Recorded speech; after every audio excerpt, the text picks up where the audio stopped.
నమస్తే welcome to I dream చర్చా with కవిత.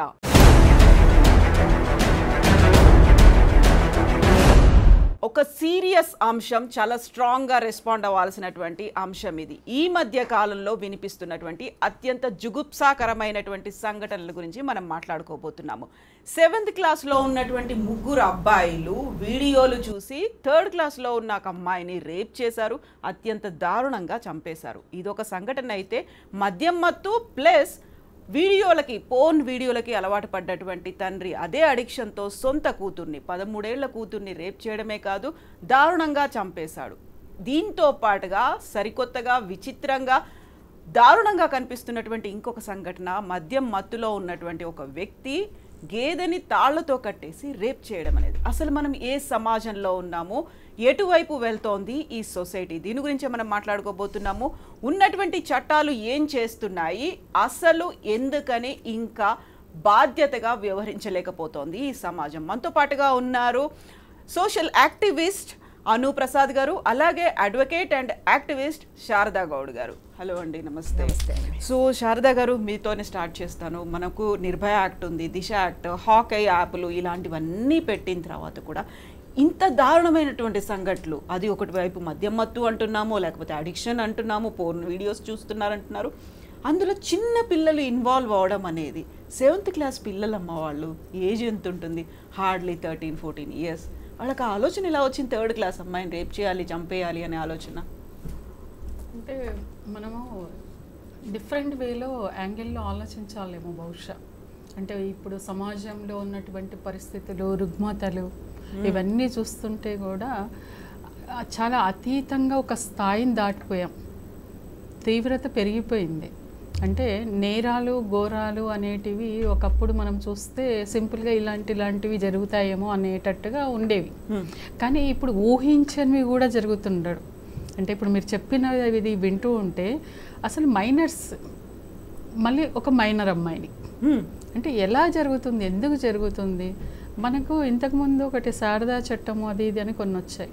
అంటే ఇప్పుడు బాల్య వివాహాలు వద్దు అంటున్నాం, వద్దు అని. ఎందుకు అంటే ఆ శరీరము అనేది పెళ్ళికి సరిపోయే వయసు కాదు, పెళ్ళికి అనువుగా ఉండదు అనేది పెద్దవాళ్ళ కాకుండా మనకు ఉన్నటువంటి శారీరకంగా ఉన్నటువంటి లక్షణము, ఆ టైం అదంతా కూడా ఉండదని చెప్పేసి బాల్య వివాహాలు వద్దు అని. కానీ ఇక్కడ మనం చూస్తుంటే ఏంటి, ఇంకోటి బాల్య నేరస్తుడు అంటాం, జువెనైల్ హోమ్స్ అంటాం. అంటే ఈ ఏజ్ దాటేస్తే వీళ్ళు ఈ జైల్లో ఉండాలి, అంతకు తక్కువ ఉంటే వీళ్ళు జువెనైల్ హోమ్లో ఉండాలి. అంటే ఇప్పుడు మీరు మైనర్ని రేప్ చేస్తారు. ఎలా వాళ్ళ శరీరము దానికి అనువుగా మారింది? మొహమాటం లేకుండా మాట్లాడాల్సిన సమయం ఆసన్నమైంది. భారతదేశం అంటే సంప్రదాయము, కట్టుబాట్లు అన్నీ మనం చాలా మాట్లాడుతూ ఉంటాం. కానీ అవన్నీ కూడా దాటిపోయినాం. విదేశాలనేమో శ్రీకృష్ణుని పూజిస్తున్నారు, శ్రీరాముని భజనలు చేస్తున్నారు, సత్సంగులు చేస్తున్నారు, చీరలు కట్టి బొట్టు వేషధారణం చేస్తుంటే మన దగ్గర ఇక్కడ దానికి భిన్నంగా మనము రకరకాలైన వీడియోలను చూస్తూ సెల్ఫ్గా వాళ్ళకు వాళ్ళు ప్రేరేపితమైపోయి వెళ్ళే సమాజాన్ని ఈరోజు చూస్తున్నాం. అంటే అంత చిన్న పిల్లలు అంటే వాళ్ళ శరీరము అనేది ఒక రేప్ చేసే స్థాయికి ఎలా ప్రొవోక్ చేయబడింది, ఎట్లా వాళ్ళు దానికి ఆలోచన కూడా టెంప్ట్ ఎట్లా అయ్యారు, వాళ్ళ శరీరం ఎట్లా సహకరించింది, అంత చిన్న పిల్ల మీద వాళ్ళు ఎట్లా ప్రయోగం చేయాలనుకున్నారు, ఎట్లా చూడాలనుకున్నారు, అది కూడా మనం ఆలోచించాలి. అంటే ఇక్కడ చట్టాలు అనేటివి చేస్తారు, చట్టాల గురించి కాకుండా అసలు ఈ మనుషుల్లో తిరిగే ఈ పురుగు, దీన్ని ఎట్లా మనము బయటికి తీయాలి, అంటే కౌన్సిలింగ్ చేయాలా, ఎవరికి చేయాలి, ఎట్లాంటి వాళ్ళకి చేయాలి. మనం అసలు సెల్ ఫోన్ అనేది ఒకటి ఇన్కమింగ్ అవుట్ గోయింగ్కు అవసరము అనేది ఒకప్పటి ఆలోచన. ఇప్పుడు అలా లేదు. క్లాసెస్ కూడా నువ్వు సెల్ ఫోన్ ఉంటే క్లాసెస్ డెమో అది ఇది అంతెందుకు, మీ టీవీలో కూడా మేము జూమ్లో వస్తాం, ఎక్కడెక్కడి నుంచో మనం మాట్లాడగలుగుతాం.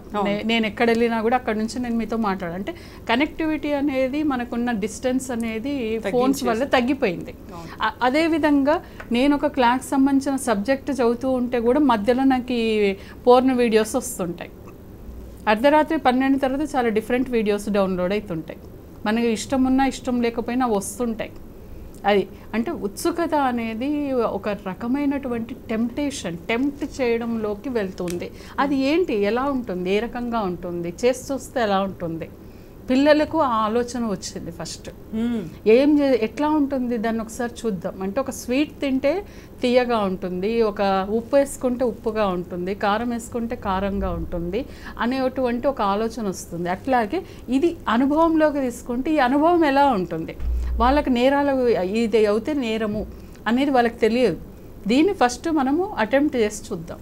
చేసిన తర్వాత పెద్దవాళ్ళు ఎవరో చూస్తారు, అరే ఇది ఎలా జరుగుతుంది అని చెప్పేసి మళ్ళీ అమ్మాయిని చంపే పరిస్థితికి వచ్చేసింది. అంటే వాళ్ళు చేసిందే తప్పు కాదు, నేరం. ఆ నేరాన్ని కూడా ఇంకొకరు దాచిపెట్టే ప్రయత్నం పెద్దవాళ్ళు చేస్తారు. అది కూడా ఎంత దారుణం అంటే, తమ పిల్లల్ని కాపాడుకునే ప్రయత్నం, ఇంకొక అమ్మాయికి అన్యాయం జరిగింది అయినా పర్లేదు వీళ్ళని రక్షించుకోవాలి అంటే ఆ పాప బతికే ఛాన్స్ ఉంది, వాళ్ళకు కౌన్సిలింగ్ చేయాలి, వీళ్ళకు కౌన్సిలింగ్ చేయాలి, పేరెంట్స్కి కౌన్సిలింగ్ చేయాలి. రెండోది ఇది మామూలుగా సీరియస్ అండి. దీన్ని మామూలుగా ఏదో ఒకరోజు ఈరోజు సంఘటన జరిగింది మనం మాట్లాడుకుంటే సరిపోదు. ఇది బహుశా నేను అనుకుంటా స్టార్టింగ్ పాయింట్ అనుకుంటా. ఈ ప్రపంచంలో కొంత అతీతంగా మనం వెళ్ళిపోతున్నాం, బౌండరీస్ దాటిపోతున్నాం, మానవత్వము అనే ఒక పరిధిని దాటి వెళ్ళిపోయాము. చిన్నపిల్లలు పెద్ద పిల్లలు అని తేడా లేకుండా వెళ్ళిపోతుంది. ఈ నేరాలకు కూడా మనం ఈరోజు ఒక ఏజ్ లిమిట్ అని పెట్టడం తప్పు. శరీరం కూడా మనసు ప్రొవోక్ చేసినప్పుడు శరీరం కూడా ఆటోమేటిక్గా దానికి సంబంధించినట్టుగా విప్పారిపోతుంది అనేది ఈ సంఘటన వల్ల మనకు అర్థమైపోయింది. ఎగ్జాక్ట్లీ. సో అనుప్రసాద్ గారు, ఇప్పుడున్నటువంటి ఈ ఇష్యూ గురించే మనం మాట్లాడుకుంటే, పర్టికులర్గా 3 మైనర్లు, అందులో 7th క్లాస్ చదువుతున్న పిల్లలు వీడియోస్ చూశారు అంటే ఎంత విచ్చలవిడిగా స్మార్ట్ ఫోన్లను యూజ్ చేస్తున్నారనేది, దాంట్లో ఆ వీడియోస్ ఉంటాయి అనేది దాన్ని చూసి మనము ఎక్స్పెరిమెంట్ చేద్దాం అనుకొని ఇంకొక అమ్మాయిని సెలెక్ట్ చేసుకోవడం అనేది ఏ సమాజంలో మనం ఉన్నాము అసలు? ఆ పిల్లలు కావచ్చు, అక్కడ ఉన్న పేరెంట్స్ కావచ్చు, ఆ ఊర్లో కావచ్చు, అసలు విజిలెన్స్ అనేది లేకుండా పోయిందా? ఫస్ట్ ఆఫ్ ఆల్ ఇది చాలా షాకింగ్గా ఉంది. అంటే ఇలాంటి సమాజంలో జరుగుతూనే ఉన్నాయి, ఎన్నో చట్టాలు ఎన్నో వచ్చినా సరే ఇలాంటి ఎక్కడ ఆగట్లేదు.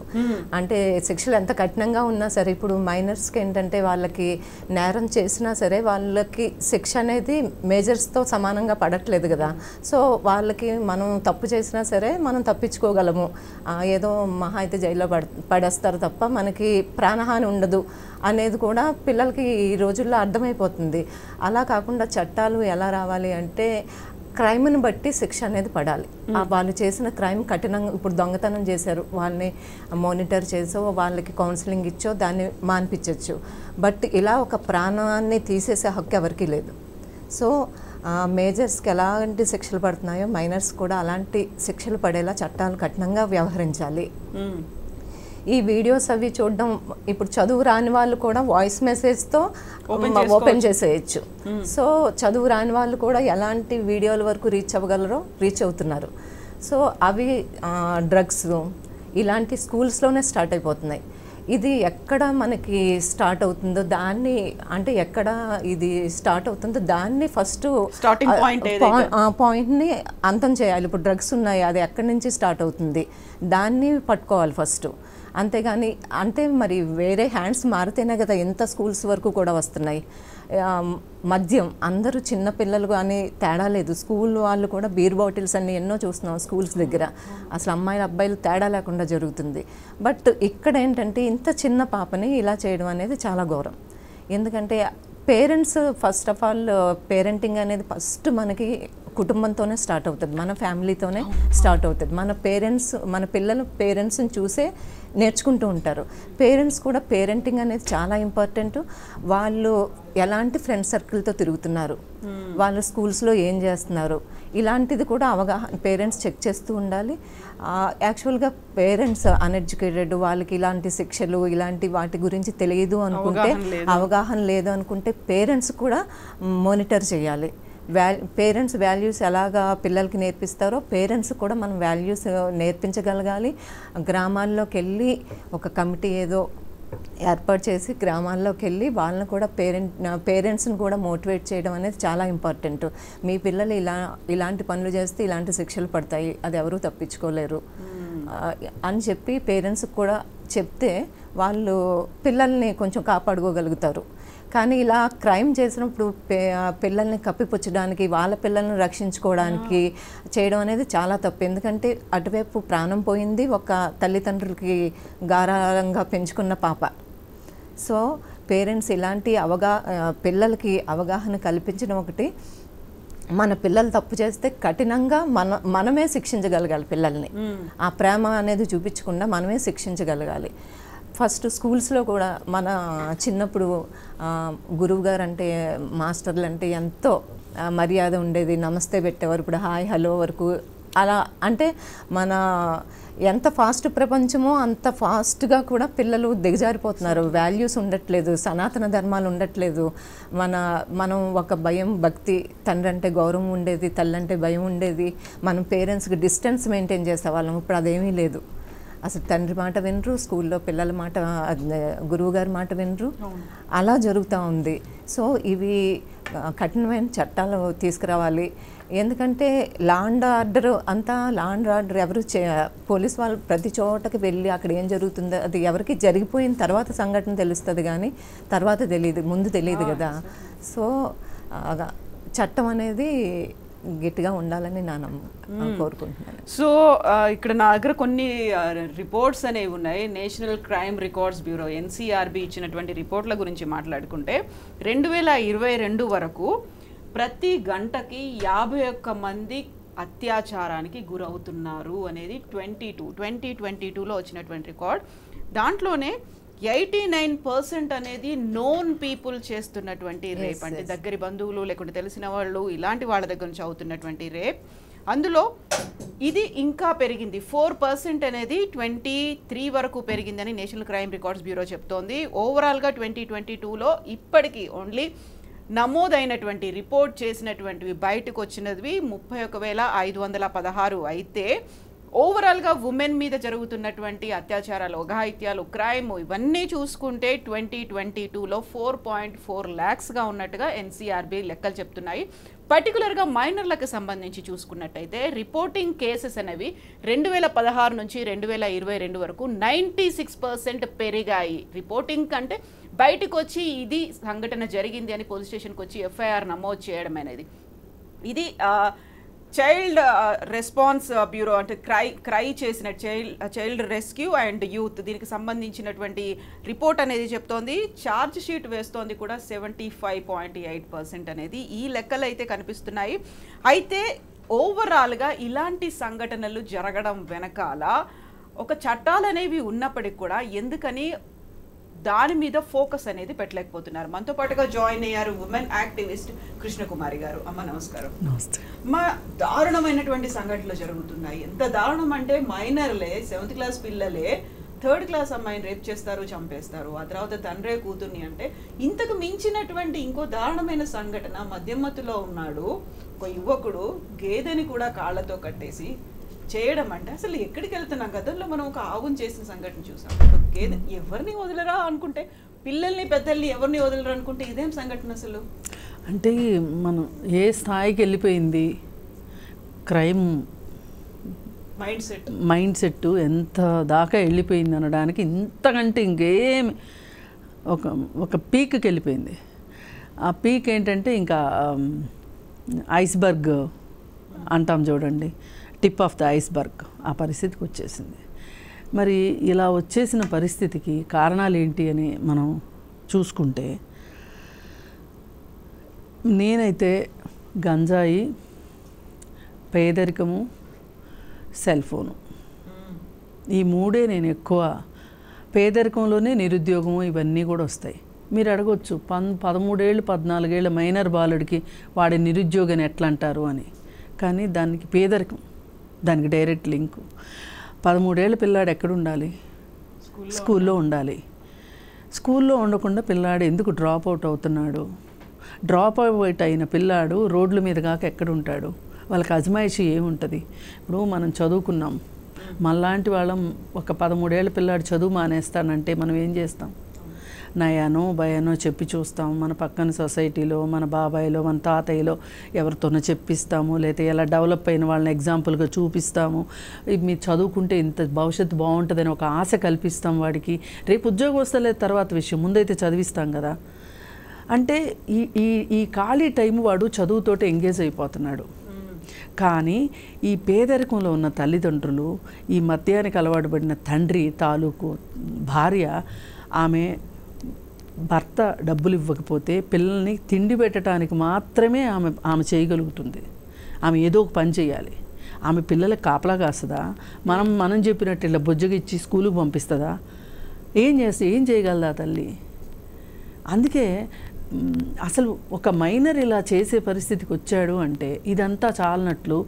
ఇదివరకు ఏవో ఆడేవాళ్ళు, పాడేవాళ్ళు, తిరిగేవాళ్ళు, ఏవేవో అయిపోయాయి. వాళ్ళకి తగ్గ చిన్న చిన్న పనులు చేసుకునేవాళ్ళు, ఆ డబ్బులు ఆవారాగా ఖర్చు పెట్టుకునేవాళ్ళు, అంతటితో ఆగేది. ఇప్పుడు ఈ సెల్ ఫోన్ వచ్చి చేరిన తర్వాత, ఈ గంజాయి జీవితాల్లోకి వచ్చిన తర్వాత వాళ్ళకి విచక్షణ జ్ఞానం పోయింది. పైగా 13 ఏళ్ల పిల్లాడు ఒక అత్యాచారం చేయడానికి ఒడిగడుతున్నాడు, ఆ ధైర్యం వచ్చింది అంటే అది ఎందుకు వస్తుంది ఆ ధైర్యం అంటే సెల్ ఫోన్ ఇస్తుంది ఆ ధైర్యం. పోర్న్ సైట్స్ మనము ఎంత పోరాటం చేసినా బ్యాన్ అవుతూ ఉంటే వస్తున్నాయి. ఇవాళ నేను వస్తూ నాకు ఈ టాపిక్ తెలియదు కానీ నేను వస్తూ చూస్తూ ఉంటే ఒక అతను నిర్లక్ష్యంగా ఫోన్ వింటూ రోడ్లో నడుస్తూ ఉన్నాడు. యాక్సిడెంట్ అవ్వచ్చు ఖచ్చితంగా. అలాగే కొంతమంది మున్సిపల్ వర్కర్సు కూర్చొని 5 ఉంటే 5 స్మార్ట్ ఫోన్లు చూసుకుంటూ కూర్చున్నారు. నేను వాళ్ళు ఫోన్ చూడొద్దు అని నేను అనట్లే, కానీ ఏం చూస్తున్నారు?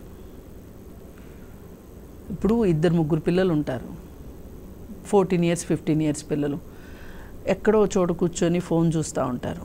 ప్రపంచంలో ఆనందం అంతా వాళ్ళ మొహాల్లో కనిపిస్తుంది. మనం ఎవరివన్నా వెళ్ళగానే ఫోన్ టక్కన ఆపేస్తారు. అది మన ఇళ్లలో కూడా జరుగుతుంది. మరి వీళ్ళు ఏమి మంచిది చూస్తుంటే ఎందుకు ఫోన్ కట్టేస్తారు? ఎందుకు మన ఇళ్లలో పిల్లలు కూడా ఫోను మన కంప్యూటర్లో హిస్టరీ అంతా క్లీన్ చేసి పెడుతున్నారు? అంటే వాళ్ళు చేయకూడదు చేస్తున్నామని వాళ్ళకి తెలుసు, కానీ చూడకుండా ఉండలేకపోతున్నారు. అడిక్షన్ అయిపోయారు. ఇవాళ మనం 100 కోట్ల మంది ప్రజలకి 100 కోట్ల ఫోన్లు ఉన్నాయి అనుకున్నాం, కానీ 100 కోట్ల ఆటం బాంబులు ఉన్నాయి ఒక్కొక్కరి చేతిలో. దీన్ని మనం కాదనలేని సత్యం. ఫస్ట్ ఇక్కడి నుంచి స్టార్ట్ చేయాలి. మనం చిన్నవాళ్ళ దగ్గర నుంచి స్టార్ట్ చేయాలి. చేస్తేనే ఈ క్రైమ్ ఆగుతుంది. ఇది గంజాయి అనేది ఆంధ్రప్రదేశ్లో విచ్చలవిడిగా ఉన్నది అనడానికి ఎన్నో తార్కాణాలు ఉన్నాయి. అన్నిటినీ మించి గేదెను అత్యాచారం చేయడము అనే ఒక పరిస్థితికి వెళ్ళిపోయారు అంటే, మా సోషల్ యాక్టివిస్ట్ దేవి ఒక మాట అంటది, రోడ్లపైన మ్యాన్ హోల్స్ ఉంటాయి కదా, పొరపాటున మ్యాన్ హోల్ అన్నారు, ఉమెన్ హోల్ అని ఉంటే కనుక ఆ మ్యాన్ హోల్స్ను కూడా బతకనివ్వరు, ఆ రోడ్లపైన హోల్స్ను కూడా బతకనివ్వరు మగవాళ్ళు అని. అంటే ఆ స్థాయికి వెళ్ళినందుకు ప్రభుత్వాలు మట్టుకు అర్జెంటుగా ఇంకొక పని, వాళ్ళకి చాలా పనులు ఉండొచ్చు. వాళ్ళ అధికారాలు నిలబెట్టుకోవడం కోసం, పక్క పార్టీల వాళ్ళని ఎమ్మెల్యేలను కొనుక్కోవడం కోసం, అవినీతి చేయడం కోసం చాలా బిజీగా ఉన్నారు వాళ్ళంతా. నేను కాదనట్లా, కానీ మీరు కొంచెం నా టైం చేసుకోకపోతే రేపొద్దున మీరు ఎవరైతే ఈనాటి బాలలే రేపటి పౌరులు ఓట్లు వేయించుకోవటానికి మీకు పౌరులు ఉండరు. ఒక ఉన్మాదంలోకి వెళ్ళిన మనుషులు తిరగాడుతూ ఉంటారు సమాజంలో. ఎగ్జాక్ట్లీ. సో శారద గారు, కృష్ణకుమారి గారు అన్నటువంటి ఒక మాట, సరే రేపు పొద్దున మీకు ఓట్లు వేయడానికి పౌరులు ఎవరు ఉండరు, అంతా ఉన్మాదులు ఉంటారు, లేకుంటే జైళ్ళలో మగ్గుతున్నటువంటి క్రిమినల్స్ అయిన వాళ్ళే ఉంటారు. అంత సీరియస్గా దృష్టి పెట్టాల్సినటువంటి అంశం ఇది. ఇప్పుడు లెక్కలు కూడా అదే చెప్తున్నాయి. 96% 2016 నుంచి 22 వరకు రిపోర్ట్ చేయడం అనేది పెరిగింది. అంటే సరే రిపోర్ట్ చేయడానికి వాళ్ళకు ఒక అవగాహన ఉంది, ముందుకు వస్తున్నారు అనుకున్నప్పటికీ కూడా ఒక అలార్మింగ్ సిచ్యువేషన్ అయితే కనిపిస్తోంది. Knowingly are annoyingly mobile phones అయితే మన చేతుల్లో కంపల్సరీ ఉండాల్సినటువంటి పరిస్థితి అయితే ఉంది, అన్డినేబుల్ ఫ్యాక్ట్. అయినప్పటికీ కూడా ఇప్పుడు సైబర్ క్రైమ్ చట్టాలు ఉన్నాయి, లేకుంటే ఫోన్ వీడియోస్ రాకుండా కొన్ని ఫిల్టర్స్ పెట్టాము, ఇన్ని చెప్పినప్పటికీ, ఇన్ని యాక్ట్స్ వచ్చినప్పటికి కూడా నిర్భయ చట్టం ఎందుకని ఇలా కనిపిస్తున్నాయి? ఎక్కడ లూప్ హోల్ ఉందనుకుంటున్నారు మీరు? యాజ్ ఎ అడ్వకేట్ మీకు తెలుస్తుంది ఇది జరగలేదు, ఇది జరగాల్సి ఉండే అని. ప్రతి చోట లూప్ హోల్స్ ఉన్నాయి. అంటే ఆ గ్యాప్స్ ఎక్కడెక్కడ ఉన్నాయో పోలీసుల కన్నా నేరస్తులకే బాగా తెలుసు. వాటిని ఎట్లా ఫిల్ చేయాలి, ఎట్లా తప్పించుకోవాలి, ఏ రకంగా తమని తాము సేవ్ చేసుకోవాలి. సేవ్ చేసే పరిస్థితిలో ఈ చోటా మోటా లీడర్లు కూడా వస్తారు. ఇప్పుడు ఒకటి మనము క్వాలిఫికేషన్ అనేది, ఒక ఎలిజిబిలిటీ అనేది ఈరోజు ఎమ్మెల్యేకి కానీ ఎంపీకి కానీ లేదు. ఎవడు పడితే వాడు వచ్చి కూర్చుంటున్నాడు. ఎవడు పడితే వాడు వచ్చి కూర్చొని 4 గోడల మధ్యలో వానికి నచ్చినట్టుగా చట్టాలు తెస్తున్నాడు. ప్రభుత్వాలు మారినప్పుడల్లా వాళ్ళకు అనుగుణంగా చట్టాలు తెస్తున్నారు. అంటే ఓటేసిన రోజు మాత్రమే బిర్యానీ ఇచ్చేసి వీళ్ళందరికీ ఏదో ఒకటి అంతో ఇంతో ఇచ్చేసి ఆ ఒక్కరోజు వ్యాపారం చేస్తే వీళ్ళు 5 సంవత్సరాలు వ్యాపారం చేస్తున్నారని ఓటర్కి ఆ క్షణాన తెలియదు. అయితే మాకు ఇచ్చేస్తారు ఇక లైసెన్స్ అని చెప్పేసి ఈ 5 సంవత్సరాలు ఓటర్కి ఇష్టం లేని పనులన్నీ రాజకీయ నాయకులు చేస్తున్నారు. మరి అలా చేసేటప్పుడు కూడా ఇంకొకటి ఈ వ్యవస్థ ఎక్కడి వరకు వెళ్ళింది, పార్లమెంట్లో కూడా కూర్చొని అలాంటి వీడియోస్ కూర్చొని చూసిన సంఘటనలు మనం చూసినాము. అలాంటిది కూడా మనం ఇంకా ఎవరిని అడగాలి? మనం కంచె చేనుని వేసినట్టు ఎవరిని అడుగుతాం, ఎక్కడ ఆపుతాం, ఎక్కడ చేస్తాం? పోలీస్ స్టేషన్లోకి వెళ్ళి ఎవరన్నా ఫిర్యాదు చేయడానికి వెళ్తే ఆ బాధితురాలు ఒకసారి రేప్ చేయబడితే ఇంకోసారి ఆ పోలీస్ వాళ్ళే ఎవరో రేప్ చేసినట్టుగా కూడా విన్నాం. అవి కూడా సంఘటనలు చూసాం. 2 బ్యాక్ మెయిలర్స్ ఎవరికి నచ్చినట్టు వాళ్ళు నిన్న మొన్న చూసాం, సస్పెండ్ చేశారు. అంటే ఎస్ఐలు, సిఐలు ప్రతి ఒక్క వింగ్ ఇప్పుడు ఇక్కడ లేదు అక్కడ లేదు అనకుండా ఆడది, ఆడపిల్ల, ఒక మెచ్యూరిటీ వచ్చిన అమ్మాయి కాదు, పుట్టిన పసికందు నుంచి పండు ముసలి వరకు కూడా ఎవ్వరు కూడా దీనికి అతీతులు కారు. అంటే ఒకటి అసలు మన మైండ్స్ అన్నీ కూడా కాలుష్యం అయిపోయినాయి, పొల్యూటెడ్ అయిపోయినాయి. మనకు ఏదో మన బాడీ పిలుస్తుంది. ఆ క్షణానికి ఆ 5 నిమిషాల యొక్క ఎంజాయ్మెంట్ని ఈ బాడీ కోరుకుంటుంది అని చెప్పేసి ఇష్టం ఉన్నట్టుగా ఎవరి మీద వారితే వాళ్ళ మీద, సొంత చెల్లి లేదు, సొంత కూతురు లేదు, లేదా మన సొంత బంధువులు అమ్మాయిలు అని లేదు, పక్కింటి వాళ్ళ పిల్లలు అన్న అంటూ వస్తుంది అని చిన్న పాప అని లేదు, ఎవ్వరూ లేరు. ఆటోలో వెళ్తుంటే ఆటో వాళ్ళు అదే పని, క్యాబ్లలో వెళ్తే క్యాబ్ వాళ్ళు అదే పని. ఎక్కడ అంటే ఇందుగలడు అందులేడని ఇంతకుముందు దేవుడి గురించి మాట్లాడేవాళ్ళం, కానీ నేరస్తులు అనేవాళ్ళు ప్రతి చోట ఉన్నారు. ఇక్కడ అక్కడ ఇంట్లో బయట ప్రతి చోట ఉన్నారు. ఎంతని కాపాడుకుంటాం? మా ఫ్రెండ్ ఒక అమ్మాయి వాళ్ళ కూతురు అన్నదట, నాకు పిల్లలు వద్దు అని. ఎందుకు అని అడిగితే ఇలాంటివన్నీ జరుగుతుంటే నా పిల్లల్ని నేను ఎట్లా కాపాడుకోవాలి, ఎలా తీసుకురావాలి? లాస్ట్కు బాయ్స్ మీద కూడా రేపులు అవుతున్నాయి. అంటే అమ్మాయి అదే అందట, అమ్మాయిని కాపాడుకోలేను, అబ్బాయిని కాపాడుకోలేను. అమ్మాయికి ఏమన్నా జరిగితే అబ్బాయికి సంబంధించిన దాని మీద పడతారు, అబ్బాయికి జరిగిన ఇదే పరిస్థితి. కానీ నేను ఎట్లా ప్రొటెక్ట్ చేసుకోగలుగుతాను? నీకున్నంత ఓపిక నాకు లేదు, నేను తట్టుకోలేను, నేను అలా కాదు, అందుకని నాకు పిల్లలు లేకున్నా పర్వాలేదు, నేను ఇలాగే ఉంటాము అని వాళ్ళు ఆ దంపతులు డిసైడ్ చేసుకున్నారట. అంటే ఫ్యూచర్ లోపల ఎక్కడి నుంచి ఎక్కడికి ఇంపాక్ట్ అవుతుంది, ఎట్లాంటి ప్రభావాలు అంటే మన మీద పరిస్థితులు ఏ విధంగా తీసుకొస్తున్నాయి. ఇంకొకటి మనము చాలా ఒక పరిధిలో చాలా జాగ్రత్తగా ఇక్కడ ఉన్న వాళ్ళం మేము మాట్లాడుతున్నామేమో అనిపిస్తుంది నాకు. ఇంకొక పరిధి, ఒక స్టెప్ దాటేసి మాట్లాడాల్సిన అవసరం ఉంది. అంటే జనరల్గా కూడా వీళ్ళకు తగినట్టుగా దగ్గరలోనే ఇప్పుడు బాంబేలో అక్కడెక్కడ రెడ్ లైట్ ఏరియాస్ అని చెప్పేసి A1 B టైపు, ఆ టైపు, ఈ టైపు ఎవరికి తగ్గట్టుగా కొంతమంది దొరుకుతారు. లైసెన్స్ ఉన్నటువంటి వ్యభిచారం చేసేవాళ్ళు, ప్రాస్టిట్యూట్స్. మనం మొహమాటం లేకుండా చెప్పాలి. అంటే ఈ అవైలబిలిటీ కూడా, ఈ లైసెన్స్ కూడా ఇచ్చి వీళ్ళని దులిపించుకొని ఒక ఊరు దాటించేసి ఇట్లాంటి వాళ్ళకు ఒకటి ఉంది, మీరు పోయి అక్కడ చావండిరా, మా పిల్లల్ని బతికించుకుంటాం మేము, మీరు ఇక్కడికి రాకండిరా అని కూడా మాట్లాడే రోజులు ఈ రోజు తల్లిదండ్రులకు వస్తాయి కావచ్చు. తల్లిదండ్రులే అడగాలేమో నిజంగానే పచ్చిగా మాట్లాడితే. లైసెన్స్ ఉంది అక్కడికి వెళ్ళొచ్చు మీరు అనుకుంటే, ఇదే మైండ్ సెట్ ఇంత క్రూయల్ గా ఆలోచించే తత్వం ఉన్నప్పుడు అక్కడ ఉన్నటువంటి వాళ్ళు కూడా బలవాల్సిందే కదా. బలి అవుతున్నారు కూడా. కానీ ఆ క్షణము ఈ చిన్న చిన్న పిల్లలు పసికందులు రక్షించబడతారు. రెండోది ఇంకోటి, ఫారిన్లో ఉన్నటువంటి ఒక కన్వర్జేషన్లో నాకు తెలిసింది ఏంటంటే, ఆర్టిఫిషియల్గా వాళ్ళకు కోరికలు వచ్చినప్పుడు యూజ్ చేసేటువంటివి కూడా కొన్ని వచ్చాయట, టాయ్స్ లాగా. అంటే ఇక్కడ భారతదేశంలో మనం ఒక సంప్రదాయం, ఒక పద్ధతి, ఇవన్నీ మాట్లాడుకుంటూ మనని మనము దాచిపెట్టేసుకుంటున్నాం. అంటే బలి ఎవరు అవుతున్నారు? మన పిల్లలు అవుతున్నారు. అసలు వీళ్ళందరినీ కూర్చోబెట్టి ఇట్లాంటి వాళ్ళకు శిక్షలు కాదు వేయాల్సిందే, శిక్షలు కాదు, వీళ్ళకు ఏం జరుగుతుంది పరివర్తన రావాలి. పరివర్తన చట్టాలు వచ్చేటట్టు సామాజికంగా వీడు తప్పు చేశాడు, వీడు నడి రోడ్డు మీద వీడు నిలబెట్టండి, నడి రోడ్డు ఊడిపించాలి, ఊడికి టాయిలెట్స్ గడిగిపించాలి, వీడు అక్కడ వృద్ధాశ్రమంలో పనిచేయాలి. ఎందుకు వీనికి శిక్ష వేశారు? సోషల్ బైకాట్ ఎందుకు వేశారు అంటే వీడు పలానా నేరం చేశాడు, అందుకని వీడిక్కడ వచ్చి ఈ పని చేస్తున్నాడు. ఓ నేరం చేశాడు కాబట్టి వీడు మనందరికి కనబడుతున్నాడు. ఏం నేరము? దాని మీద చర్చ జరగాలి. కానీ నువ్వు నేరం చేశాడని తీసుకెళ్ళి ఒక జైల్లో పెట్టేసి వాడికి 3 పూటలు తిండి పెడితే ఈ ప్రపంచానికి వాడు ఏం నేరం చేసిన రోజు మాత్రమే కనిపించాడు. కానీ వాడికి ఏం శిక్ష పడింది, వాడి ఫ్యామిలీ ఎంత బాధపడుతుంది, వాళ్ళకి సంబంధించిన ఎడ్యుకేషన్ ఏంటి, పెళ్ళిళ్ళు, పేరెంటాలు, ఆ ఊర్లో ఆ ఇంటిని వెలివేశారా ఏంటి అనేది మనం ఎవరం పట్టించుకోవట్లేదు. అంటే నేరస్తుడు అక్కడ బాగానే ఉన్నాడు లోపల, శిక్షాకాలం అయిన తర్వాత మళ్ళీ బయటకు వస్తాడు వాడు.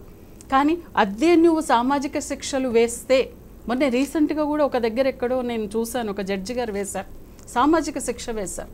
అట్లాంటి పరిధి దాటి వచ్చినప్పుడే ఒక జడ్జి గారు కానీ, ఒక పోలీస్ ఆఫీస్ కానీ, ఒక రాజకీయ నాయకుడు కానీ, ఎవరమైనా సరే మేమైనా కూడా ఒక పరిధి దాటి సామాజిక శిక్షల పరంగా మేము మాట్లాడిన రోజే ఇట్లాంటి ఆకృత్యాలకు ఫుల్ స్టాప్ పడుతుంది.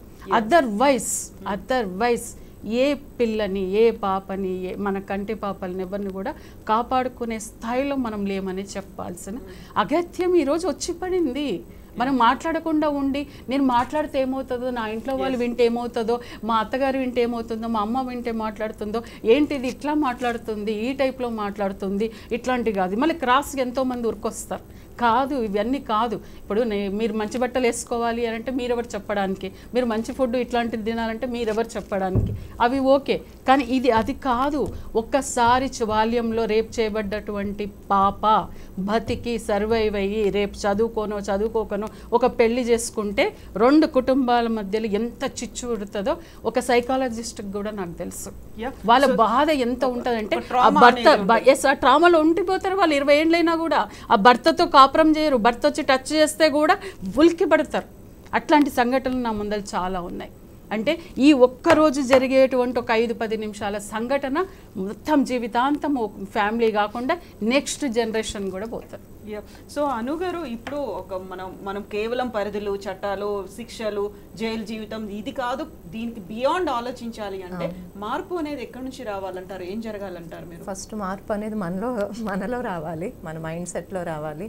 అంటే అది మన పేరెంట్స్ ఎంత పేరెంటింగ్ చేసినా, ఎంత చెప్పినా వీళ్ళు క్రైమ్ చేసుకుంటూ వెళ్తున్నారు. ఎందుకంటే చెడు స్నేహాలు, బయటకు వెళ్ళి ఎవరితో తిరుగుతున్నారు, ఏం తింటున్నారు, ఏం తాగుతున్నారు, దాని మీద పేరెంట్స్కి అవగాహన ఉండదు, చెప్పరు కదా ఇంటికి వచ్చిన తర్వాత. ఇప్పుడు మేడం అన్నట్టు చైల్డ్ రేప్ కానీ, లైంగిక వేధింపులు కానీ జరిగిన అమ్మాయికి ఫ్యూచర్ పెద్ద అయిన తర్వాత పెళ్ళైతే అసలు భర్తతో చెప్పలేక ఆ జ్ఞాపకాలు నిజంగా టార్చర్ అంటే టార్చర్ అనుభవిస్తారు. యాక్చువల్గా మనం ఈ చిన్నపిల్లల మీద రేపులు అంటే అసలు అంతకన్నా అరాచకం ఇంకేం లేదు. ఇప్పుడు పెద్దవాళ్ళు అనుకోండి, మనం చెప్తాం, వాళ్ళకి జాగ్రత్తలు చెప్తాం. మన టీనేజ్ అమ్మాయిలకి అయితే చెప్తాం గుడ్ టచ్ ఏంటి, బ్యాడ్ టచ్ ఏంటి. అది చిన్నప్పటి నుంచి మనం ఫ్యామిలీలో చెప్తాం, నువ్వు ప్రతి వాళ్ళని ఇలా చూడాలి, అలా చూడాలి, గుడ్ టచ్ ఏంటి అని మన పిల్లలకి పేరెంటింగ్ చేస్తాం. వినే పిల్లలకి చెప్పగలుగుతాం. వినని పిల్లలు బయటకు వెళ్ళి ఇప్పుడు అందరూ చాలా రౌడీజంగా మాట్లాడడం ఇవన్నీ చాలా ఎక్కువైపోయింది. సో ఇప్పుడు టీనేజ్ పిల్లలు అనుకోండి, మనం చెప్తాము వాళ్ళకి సెల్ఫ్ డిఫెన్స్ నేర్చుకోండి, అది చాలా ఇంపార్టెంట్. ఎవరైనా మిమ్మల్ని ఏదైనా చేసినా మీరు రెస్పాండ్ అవ్వచ్చు. ప్లస్ డిఫెన్స్, కరాటే ఇలాంటి చాలా ఉన్నాయి మనం కాపాడుకోవడానికి. అవి కలుపుతున్నారు. మళ్ళీ మనం పెప్పర్ స్ప్రేలు పట్టుకెళ్ళండి అంటాము, ఏవేవో చెప్తాము. కానీ అవన్నీ పాటించగలగాలి కదా. ఆ టైంలో మైండ్ పనిచేయాలి. నెక్స్ట్ మనం అందరికి ఈ నెంబర్స్ ఇస్తాము, ఈ నెంబర్స్ కాల్ చేయండి, పెట్టుకోండి, ఇవన్నీ కూడా అన్ని ఎన్నో అవేర్నెస్ చెప్తూనే ఉన్నాము. కానీ జరిగే క్రైమ్స్ జరుగుతూనే ఉన్నాయి. పోక్సో చట్టం కూడా వచ్చింది కదా, 12 సంవత్సరాల నుంచి 20 సంవత్సరాల వరకు వాళ్ళకి శిక్ష అనుభవిస్తున్నారు. మేడం అన్నట్టు హ్యాపీగా జైల్లో కూర్చుని పని పాటు లేకుండా తిని కూర్చుని బయటకు వస్తున్నారు. అందుకే ఎక్కడ ఆగట్లేదు. ఈ డ్రగ్స్ ఇలాంటివన్నీ ఫస్ట్ ఆఫ్ ఆల్ ఇవి బ్యాన్ చేయాలి. కానీ యూట్యూబ్లో కూడా ఈ వీడియోస్ వాటి మీద ఎంతవరకు పర్మిట్ చేయాలి అనేది కూడా అవగాహన అక్కడ చట్టం తీసుకురావాలి డెఫినెట్గా. కాకపోతే ఒకటి కాకపోతే ఇంకో సైటు యుఎస్ లేకపోతే యూకే అదర్ కంట్రీ సైట్స్ కూడా వీళ్ళు వెళ్ళి అంటే నేరం చేసుకుంటున్నారు. అంటే నేరం చేయాలి అనుకున్న వాళ్ళకి వేల రకాల ఆలోచనలు ఉంటాయి, ఎలా తప్పించుకోవాలని కూడా ఆలోచిస్తారు. సో ఇవన్నీ కూడా కంట్రోల్ చేయాలి గవర్నమెంట్ అనేది. కృష్ణకుమారి గారు, ఇప్పుడు కంట్రోలింగ్ మెకానిజం అనేది గవర్నమెంట్ ఏదో చేస్తుంది, పోక్సో చట్టం ఉంది, నిర్భయ యాక్ట్ ఉంది, యాప్లు ఉన్నాయి, హాకై అనేది ఉంది, దిశ, ఇవన్నీ వచ్చిన తర్వాత కూడా ఇన్ని అవుతున్నాయంటే ఎంతసేపు మనం ఇంతకుముందు ఆడపిల్లల గురించి మాట్లాడుకున్నాం, జాగ్రత్తగా ఉండాలి, వేసుకోవాల్సినటువంటి డ్రెస్సులు. ఆ తర్వాత వచ్చిన కాన్సెప్ట్ అబ్బాయిలకు కూడా నేర్పించాలి ఎలా బిహేవ్ చేయాలన్నది. ఇప్పుడు అది అవుతుంది ఇది అవుతుంది అయినప్పుడు కూడా ఏది అవ్వట్లేదు. మీరు అంత భ్రమలో ఉండదు. నిన్న ఆంధ్రప్రదేశ్లో జరిగిన ఘటన, నంద్యాలలో జరిగిన ఘటనకి ఆ పిల్లలు చేశారు. మేము సెల్ ఫోన్లో చూడటం వల్లే చేశామని వాళ్ళు పాపం కన్ఫెస్ చేశారు. ఎస్, అది చూసే చేశారు. వాళ్ళు ఎంతవరకు చూశారు? ఆ యాక్ట్ వరకు సెల్ ఫోన్లో చూశారు, ఆ యాక్ట్ చేసేశారు. తర్వాత వాళ్ళకి ఏమర్థమైంది, ఈ అమ్మాయి వెళ్ళి ఎవరికైనా చెప్తే అని అప్పుడు వెలిగింది బల్బు, చంపేశారు. చంపిన తర్వాత ఏం చేశారు? ఇంకా ఆ తర్వాత వాళ్ళ మైండ్ పనిచేయాల, ఇంటికి వెళ్ళి పేరెంట్స్కి చెప్పారు. వాళ్ళు ఈ కథ అంతా నడిపించారు. మరి అవగాహన ఏంటి చెప్పండి? ఎవరికి కల్పించాలి అవగాహన? ఈ పిల్లలు పేరెంట్స్కి కల్పించాలి. అంటే అవగాహన అనేది ఏ స్థాయిలో చేయాల్సిన అవసరం అంటే మన పిల్లల్ని మనం కాపాడుకోవాలి. వాళ్ళకి ప్రాథమికంగా వాళ్ళకి తట్టింది ఏంటి? మన పిల్లల్ని మనం కాపాడుకుందాం అనుకున్నాం. మరి సత్యహరిశ్చంద్రులు ఏమైపోయారు? పెద్దలు పిల్లల్ని తిడుతున్నాం మనము, పెద్దలు ఎందుకు పోలీస్ స్టేషన్లో రిపోర్ట్ చేయలేదు అంటే వీళ్ళ పిల్లలు ఏమైపోతారో, ఈ ప్రపంచానికి తెలిస్తే ఏమైపోతుందో అనే కదా. అందుకని మనకి నిర్భయ ఘటన జరిగిన తర్వాత, నిర్భయ చట్టం వచ్చిన తర్వాత నాకు అర్థమైనంతలో, నేను స్టడీ చేసినంతలో ప్రపంచంలో ఏ చట్టం అంత గొప్ప చట్టం లేదు నిర్భయ చట్టం. మన భారతదేశం అద్భుతం ఏంటి అంటే ఇంప్లిమెంటేషన్ సంగతి తర్వాత, ముందు చట్టం చేసి అక్కడ పెడతాం. ఎందుకంటే గోల్ చేసేవాళ్ళు ఉన్నారు ఎక్కువ, అందుకని ఒక చట్టం చేసి వదిలేస్తారు. మళ్ళీ చట్టాన్ని ఇంప్లిమెంట్ చేయట్లేదు ఏంటి అని అడిగే గ్యాంగ్ లేరు ఇక్కడ. మాకు చట్టం కావాలి. చట్టం ఎవరు ఇంప్లిమెంట్ చేయాలి? యంత్రాంగం అంతా చేయాలి. అంత యంత్రాంగానికి చేసే ఓపిక లేదు. ఎందుకంటే నేను ఇందాకే చెప్పాను, ఈ యంత్రాంగాన్ని నడిపించాల్సిన పొలిటీషియన్స్ వాళ్ళ గోల్లో వాళ్ళు ఉన్నారు. సరే, ఇప్పుడు నిర్భయ చట్టం ఏం చెప్తుంది? అసలు ఎవరమైనా ఒక్కసారి నిర్భయ చట్టాన్ని దుమ్ము దులిపి తీసి 10 సంవత్సరాలు అయింది కదా ఆ చట్టం వచ్చి. 10 సంవత్సరాల కాలంలో నిర్భయ ఫండ్ ఒకటి పెట్టాలి అని జస్టిస్ వర్మ కమిషన్ చెప్పారు. అలాగే జస్టిస్ వర్మ ఇంకా చాలా రికమెండేషన్స్ పెట్టారు మన ముందు, మనం వాటిని పట్టించుకోవట్లా. అవి కానీ ఈ 2014 నుంచి పట్టించుకుని ఉన్నట్లయితే ఇవాళ క్రైమ్ తగ్గేది. నేను అష్యూర్డ్గా చెప్పగలను, క్రైమ్ తగ్గేది. ఆయన ఏం చెప్పారు? నిర్భయ ఫండ్ పెట్టండి, పాఠశాల స్థాయి నుంచి పిల్లలకు అవగాహన కల్పించాలి. మోరల్ సైన్స్ అన్నది ఒక సబ్జెక్ట్ ఉండేది, ఇప్పుడు తీసేశారు. మనకి ఇప్పుడు అంతా ఏంటంటే ప్రతిదీ జీకేనే, ప్రతిదీ MCQ, question and answers. Robots లాగా పెంచుతున్నారు పిల్లల్ని కూడా, ఈ కాంపిటేటివ్ స్పిరిట్. ఇంకా అసలు వాళ్ళకేమీ బుర్ర పనిచేయట్లేదు. ఇప్పుడు డబ్బు ఉన్న వాళ్ళు, లేని వాళ్ళు, పొలిటికల్ అంటే పేరున్న వాళ్ళు, వీళ్ళందరికీ కూడా ఇప్పుడు పబ్ కేసులు, ఎన్ని పబ్ కేసులు జరిగినాయి, డ్రగ్స్ కేసులు. కానీ అవి ఒక 3-4 రోజులు మీడియాల ముందు స్పీచ్లు ఇస్తారు, దాని గురించి ధూమ్ధామ్ చేసేస్తారు. కాకపోతే అక్కడ శిక్షలు ఎక్కడ పడుతున్నాయి? వాళ్ళని తప్పించేస్తున్నారు. డబ్బున్న వాళ్ళకి, లేని వాళ్ళు దొరుకుతున్నారు, వాళ్ళకి ఏదో ఒక శిక్షణ వేస్తున్నారు. కానీ పలుకుబడి ఉన్న వాళ్ళని ప్రభుత్వం ఎంతవరకు శిక్షించగలుగుతుందా? శిక్షించట్లేదు. అది ఈజీ అయిపోయింది. అందుకే క్రైమ్స్ ఎక్కువ జరుగుతుంది. ఇప్పుడు నిర్భయ ఘటనలో ఎవరైతే పార్టిసిపేట్ చేశారో, జైల్లో ఉన్నారో, వాళ్ళని కదిలిస్తే వాళ్ళు ఏమన్నారు? రోడ్డు పైన కదా జైల్లోనే వాడు. ఇంకా లేదు, మైనర్ ఎప్పుడూ బయటకు వచ్చేసాడు. అందుకే మైనర్స్ ఎక్కువ చేస్తున్నారు. మాకేం పర్లేదు అంత ఆలోచన ఉండదండి. మీరు అసలు అంత బ్లేమింగ్ చేయొద్దు. మనం బ్లేమింగ్ అంటూ చేయాల్సి వస్తే పెద్దవాళ్ళనే చేద్దాము. పిల్లల్ని అసలు మైనర్ చిల్డ్రన్ గురించి ఎందుకంటే వాళ్ళకి పనిచేసే హార్మోన్స్, వాళ్ళకి విచక్షణ. ఇప్పుడు ఒక 30 ఏళ్ల వాడికి విచక్షణ లేదు అంటే అది నేరం. ఒక 14 ఏళ్ల పిల్లాడికి విచక్షణ లేదు అంటే అది నేరం కాదు. నేను అంటే తప్పు చేయలేదు వాళ్ళని అనట్లేదు. మనం డీల్ చేయాల్సిన పద్ధతి డిఫరెంట్గా ఆలోచించాలి. 14 ఏళ్ల పిల్లాడు ఇప్పుడు పిడుక్కి బియ్యానికి ఒకే మంత్రం పెడితే కాదు. ఇప్పుడు ఆ రోజు వాళ్ళు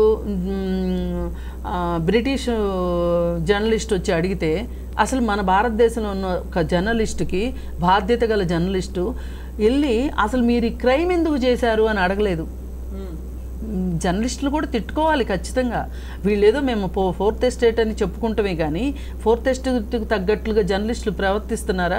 ఒక క్రైమ్ జరిగింది, అది చాలా చాలా పెద్ద క్రైమ్ మనకు తెలిసినంతలో, మనం పుట్టిన దగ్గర నుంచి నిర్భయ ఘటన అనేది. వాళ్ళ దగ్గరికి వెళ్ళి అసలు మీకు ఈ క్రైమ్ చేయాలని ఎందుకు అనిపించింది, అసలు క్రైమ్ మోటో ఏంటో తెలియందే మనం అసలు ఎట్లా అరికట్టగలుగుతాము? వాళ్ళు ఏం చెప్పారో ఆవిడ వచ్చి అడిగితే, రోడ్డు పైన మిఠాయి కనిపిస్తే తినకుండా ఉంటామా?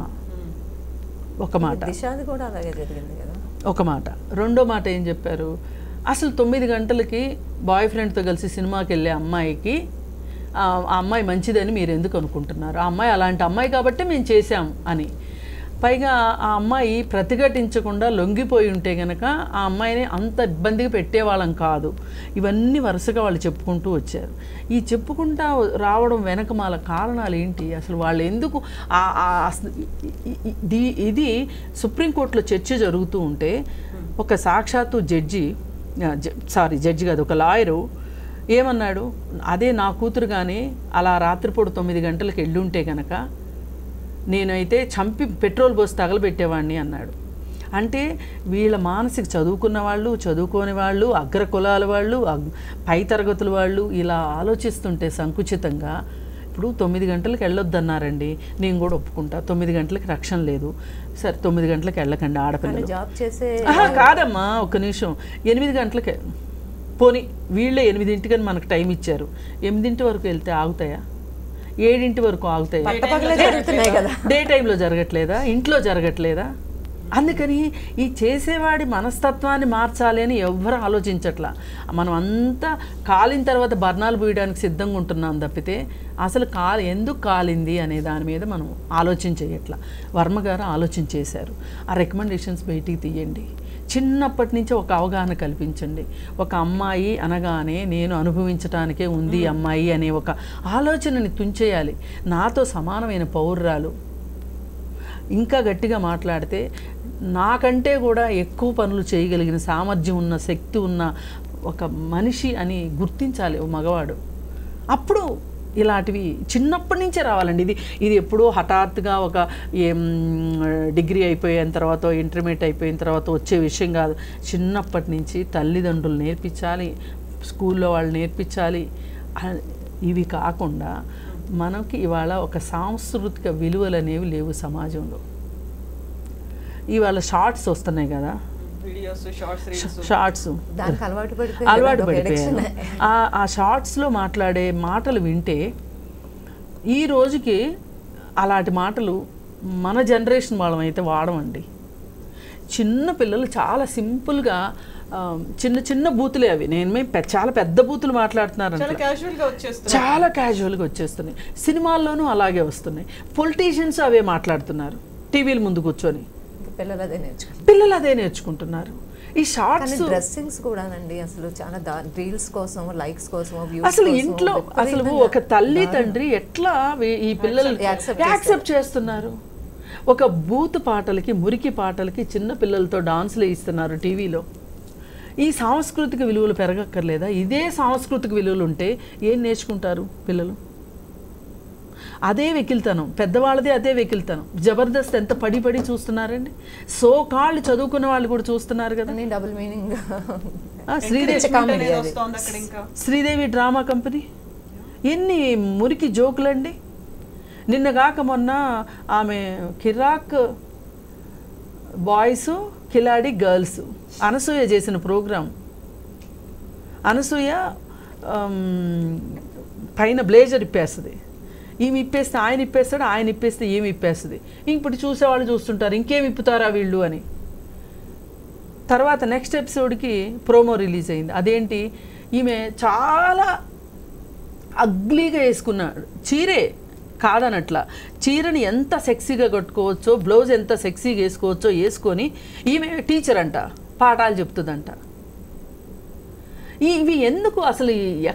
వీటి మీద నియంత్రణ ఏది అసలు? ఇన్ని విషయాలు జరుగుతున్నప్పుడు ఒక పిల్లవాడు మంచిగా ఉండటం కన్నా చెడిపోవడానికి ఆస్కారం ఎక్కువ కనిపిస్తుంది. మంచిగా ఉన్నాడంటే అదేదో పెద్ద విచిత్రం. ఇప్పుడు మనం ఏదైనా మంచి చెప్పిన పిల్లలకి అది వినడానికి కూడా ఇష్టపడట్లేదు, విసుక్కుంటున్నారు సౌండ్ కూడా. అలా ఉంది. ఇదండి, ఇన్ని రకాలుగా జరుగుతున్నప్పుడు మనము ఏ రకంగా మనము దీన్ని ప్రక్షాళన చెయ్యాలి అనే ఒక ఉద్దేశం లేకుండా ఊరికే మనం కూర్చుని మాట్లాడుకున్నంత మాత్రాన క్రైమ్ ఆగదండి. ఇవాళ గేదెలు అయిపోయినాయి, ఇంకా వాళ్ళకి మనుషులు దొరకలేదు ఆ టైంలో, అందుకని గేదెలు దొరికాయి. ఇంకిప్పుడు ఇంకా ఆలోచించండి, ఆ రైతు అంటే వాళ్ళకి ఫిజికల్లీ మెంటల్లీ స్ట్రెంగ్త్ కూడా వాళ్ళకి నేర్పించాలండి. మెంటల్ స్ట్రెంగ్త్ కూడా డెవలప్ చేయాలి వాళ్ళకి. అంటే ఇప్పుడు ఒకటి మనం బాగా ఆలోచించాల్సిన అవసరం ఏముందంటే, మనం ఈ క్షణాన మాట్లాడతాం, వెళ్ళిపోతాము, అదంతా అయిపోతుంది. కానీ అసలు మనం చెప్పాల్సినటువంటిది ఏంటి, సమాజానికి ఇవ్వాల్సింది ఏంటి, పోలీసు వాళ్ళకి సూచించాల్సింది ఏంటి? రాజకీయ నాయకులు ఈరోజు చట్టసభల్లో ఉంటున్నారు, అవునన్నా కాదన్నా చట్టాలను చేసేది వాళ్ళే చేస్తారు. కాబట్టి మనము ఇప్పుడు వేరే దేశాల లోపల ఎలా ఉంది అంటే, ఒక నేరం జరిగినప్పుడు ఖచ్చితంగా నేరస్తుడు నేరం ఎందుకు చేశాడు అనేది ఇంటర్వ్యూ జరుగుతుంది. ఖచ్చితంగా ఇంటర్వ్యూ జరుగుతుంది. మన దగ్గర అట్లాంటి ఇంటర్వ్యూస్ లేదు, అట్లాంటి ఇంటర్వ్యూస్కి అలో కూడా చెయ్యరు. అది కూడా చాలా ఇంపార్టెంట్. కౌన్సిలింగ్స్ అంటే జైళ్ళలో కొంతమంది ఇంట్రెస్ట్ ఉన్న యాక్టివిటీస్ట్ వెళ్ళి యోగా చేయించడము, సైకాలజీగా వాళ్ళకి ఏదన్నా డిప్రెషన్లో ఉంటే వాళ్ళకి కౌన్సిలింగ్ ఇవ్వడం, అట్లాంటివి మామూలుగా చేస్తున్నారు. అయితే నేను నిన్న మొన్న ఒకటి ఫేస్బుక్లో ట్రోల్ అవుతుంది. ఆ దాంట్లో ఏమొస్తుంది అని అంటే, దీపికా పడుకొని చాలా భయంకరమైన ఒక డ్రెస్ వేసుకుంది, ఉండి లేనట్టుగా ఒకటి వేసుకుంటే దాని కింద వాళ్ళు రాసినటువంటిది చూస్తే అసలు మళ్ళీ మళ్ళీ చదవాలి అనిపించింది. అంటే దాంట్లో ఒక వ్యభిచారము అనేది తన పిల్లల్ని రక్షించుకోవడానికి, తన పిల్లలకు చదువు చెప్పడానికో లేకపోతే ఇంకా దేనికోసమో ఒక అత్యవసర పరిస్థితుల్లో మాత్రమే ఒక వ్యభిచారం చేస్తుంది. కానీ ఆమె ఎంతోమందిని రేపిస్టులు కాకుండా కాపాడుతుంది కూడా. సేమ్ టైము ఈ దీపికా పడుకునే లాంటి వాళ్ళు ఎంతోమందిని రేపిస్టులను తయారు చేస్తున్నారు. అంటే ఒకసారి ఆలోచన చేయండి. అంటే డ్రెస్ సెన్స్ కానీ వాళ్ళ చూసి టెంప్ట్ అయ్యే వాళ్ళు రేపిస్టులు అవుతున్నారు. అదే ఒక రకంగా వెళ్ళినప్పుడు ఏ రకంగా వాళ్ళని అది చేస్తుంది, ఎట్లా ప్రొవోక్ చేస్తుంది వీళ్ళని అనే దాని లోపల వాళ్ళ ఇద్దరి మధ్యలో ఉన్న పోలికను వాళ్ళు చూపించడంతో కింద కామెంట్స్ తెలుసా ఒక 5K వెళ్ళిపోయాయి. నిజమే కదా, అంటే ఈ సమాజం లోపల ఈ జరుగుతున్న నేరాల పట్ల ఇవి జరగకూడదు, ఎందుకు జరుగుతున్నాయి, జరుగుతున్నటువంటి కంటెక్స్ట్ ఏంటి, ఆ కాంటెక్స్ట్ ఎక్కడికి వెళ్తుంది, అసలు మనం మాట్లాడే మాటలు కన్ఫ్యూజ్ చేస్తున్నాయి పిల్లల్ని. మనం చేసేటువంటి పనులు పిల్లల్ని కన్ఫ్యూజ్ చేస్తున్నాయి. ఇప్పుడు తాగుబోతోడు తాగేసి వస్తాడు, గంజాయో మరొకటో తాగుతాడు, వాళ్ళకు ఉండేది ఒకటే రూము. పేదరికం అన్నప్పుడు, పిల్లలు అన్నప్పుడు అక్కడ జరిగేటివన్నీ కూడా 12-1 తర్వాత అయినా కూడా దుప్పటి కప్పుకున్న పిల్లలకు అన్నీ తెలిసిపోతాయి. అదే పెద్దవాళ్ళు, చాలా డబ్బున్న వాళ్ళు పబ్బులు క్లబ్బుల లోపల తమతో నమ్ముకొని వచ్చిన గర్ల్ ఫ్రెండ్స్ను కూడా అడ్జస్ట్ పారిస్తున్నారు, ఆంటీలను వదిలిపెడతలేరు. అంటే కల్చర్ అనేది పెద్దవాళ్ళకైనా చిన్నవాళ్ళకైనా కూడా చివరికి వెళ్ళేటువంటి లాస్ట్ డెస్టినీ ఏంటి, రేప్ చేయడం, ఆనందించడము. వాళ్ళు అక్కడ ప్లెజర్ తీసుకుంటే పెయిన్ ఎవరికి వస్తుంది? పరిశోధనలో ఒక సర్వేలో ఏం తెలిసిందంటే, సుమారు 1,00,000 మంది కౌన్సిలర్స్ అవసరం ఈ భారతదేశంలో. దాంట్లో కూడా పేరెంటింగ్ చేయాల్సింది 100 మందిని తీసుకుంటే 96% మందికి కూడా పిల్లల్ని ఎలా పెంచాలి, పిల్లలని ఎలా అది చేసుకోవాలో తెలియదట. దాంట్లో సర్వే రిపోర్ట్ వచ్చింది. అంటే మనము చెప్పడానికి వెళ్తే నువ్వు నాకు చెప్తావా అంటారు. ఇప్పుడు మనం ఎవరికైనా కౌన్సిలింగ్ ఇవ్వాలనుకున్నాం అనుకోండి, ఇప్పుడు ఒకవేళ ఒక భార్యకు తన భర్త ఇలా చేస్తున్నాడు అనేది మాట్లాడి చెప్తే, నేను పిచ్చోడినా, మెంటలోడినా, నేను కౌన్సిలింగ్కి ఎందుకు వెళ్ళాలి? ఇంకొకటి నిన్న దిశలో ఒక ఆర్టికల్ వచ్చింది, ఎంత బాగా అనిపించింది నాకనంటే, అసలు ఆవిడ ఏదో పేరుంది, ఆవిడ రాశారు మ్యారిటల్ రేప్ గురించి. దాంట్లో అసలు మనం ఇవన్నీ మాట్లాడుకుంటున్నాం. ఒక మ్యారేజ్ అయినటువంటి అమ్మాయిని కూడా ఇష్టం లేకుండా ఏ రకంగా మ్యారిటల్ రేప్ చేస్తారు, ఆ దాంట్లోపల ఆమె చిత్రం అంటే ఎంత హింసపడుతుంది, ఎగ్జాంపుల్స్తో సహా అన్ని ముందలు పెడితే ఒక మామూలు ఒక ఇంత చీమ కుడితేనే ఇది నొప్పిలేస్తుంది ఈ చర్మం. అట్లాంటిది ఒక మనిషిని ఒక దాన్ని ఇంతదిగా చిందర బందర చేసేసి లైఫ్ కాకుండా ఈ రక్త మాంసాలతో ఉన్నటువంటిది అంటే ఒక పసి పిల్లల కోసం దేవుడు ఏర్పరిచినటువంటి ఈ వక్షోజాలను కూడా ఎంజాయ్మెంట్ కోసం ఈ స్త్రీ యొక్క శరీరాన్ని కూడా దానికి అంటే ఒక మెచ్యూరిటీ వచ్చినటువంటి అమ్మాయి లోపల వక్షోజాలు ఉంటాయి. కానీ అప్పుడే పుట్టిన పిల్లకి కానీ ఒక 3-4 నెలల పిల్లకి కానీ 5 ఏళ్ల పిల్లకి కానీ ఏం శరీరం ఉంటుంది అంటే ఏం జరుగుతుంది ఇక్కడ? మనం చాలా బాగా ఆలోచించాలి. డ్రెస్ సెన్స్ అనో లేకపోతే ఇంకోటో పేరెంటింగ్ అది ఇది కాదు. మనం దాంట్లో నుంచి బయటపడాలి. చట్టాలు ఇవన్నీ కాదు, వీటన్నిటి నుంచి బయటపడి ముందు మనలో ఉన్నటువంటి పురుగుని, మనలో ఉన్నటువంటి ప్లెజర్ అనేది, అసలు ప్లెజర్ అంటే ఏంటి? మనకు వివేకానంద స్వామి ఉన్నాడు, రామకృష్ణ పరమహంస ఉన్నాడు, అంతెందుకు సూఫీకి సంబంధించిన కథలు చాలా గొప్పగా ఉంటాయి. ఇస్లాంలో వాటిలో మహమ్మదీలకు సంబంధించిన, మన క్రిస్టియన్కి సంబంధించినటువంటి వాళ్ళ బైబిల్ చదివితే కూడా అసలు కళ్ళు మూసుకొని ఒక పేజీ తీస్తే దాంట్లో ఎన్నో రకమైన ఉపయుక్తమైనటువంటి వచనాలు ప్రవచనాలు కనబడతాయి. పొద్దున్న లేస్తే మన టీవీ లోపల ప్రవచనాలు చెప్పే గొప్ప వాళ్ళు ఉన్నారు. మరి ఇన్ని గానం జరుగుతున్నాయి. ఇట్లాంటి ఫిట్నెస్ల గురించి చెప్పే వాళ్ళు ఉన్నారు, ఆహారం గురించి, షెడ్యూల్ గురించి.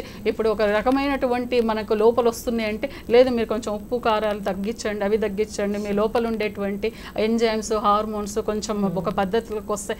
ఇంతమంది ఉన్నారు, అందరం ఉన్నాం. కానీ మేము అందరము కలిసి ఒక దగ్గరికి వెళ్ళాలి. అంతెందుకండి, పోలీస్ శాఖలోనే కళాజాత ట్రూప్స్ అని ఉంటాయి. అంటే వాళ్ళు గ్రామాలకు వెళ్ళాలి, నైట్ టైంలో వెళ్ళి ఒక తెల్లటి తెర కట్టేసి అక్కడ పాటల రూపంలో కానీ నాటకాల రూపంలో కానీ చిన్న డ్రామాలు వేస్తూ అవగాహన చేయాల్సినటువంటివి ఉన్నాయి. కానీ వాళ్ళు ఎంతవరకు చేయగలుగుతున్నారు, ఎంతవరకు ఉపయోగించుకుంటున్నారు?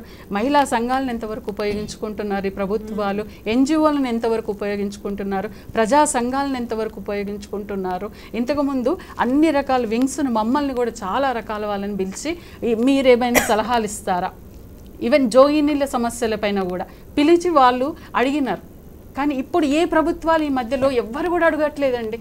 అసలు ఉన్నాము అని కూడా అడగట్లేదు. 10 సంవత్సరాల క్రితం పెట్టారు, అందరం వెళ్ళాం. ఆ రోజు మీరు కూడా ఉన్నారు, అందరం ఉన్నాం. ఆ రోజు ప్రతి ఒక్కరికి మాకు టైం ఇచ్చారు, మా అందరివి తీసుకున్నారు, దానికి సంబంధించింది టీమ్ వేసారు. షీ టీమ్స్ అట్లాగే వచ్చాయి, దాంట్లో నుంచి వచ్చినవి ఇన్ని రకాలుగా వచ్చాయి. మేము చెప్పాము, ఆయిల్ ప్యాకెట్స్ మీద రాయండి, బస్ స్టాండ్లో రాయండి, రైల్వే ప్లాట్ఫామ్ మీద అనౌన్స్మెంట్లు వస్తాయి అక్కడ రాయండి, టీవీలలో వీడియోలలో వాటిలలో 1 minute సంబంధించి అనౌన్స్మెంట్ ఇవ్వండి, సిగరెట్లు కాదు అన్నిటి మీద మీరు రాయండి అని చెప్తున్నాం. కానీ ఎవ్వరు ఏం చేయరండి, ఊరికే టైం పాస్.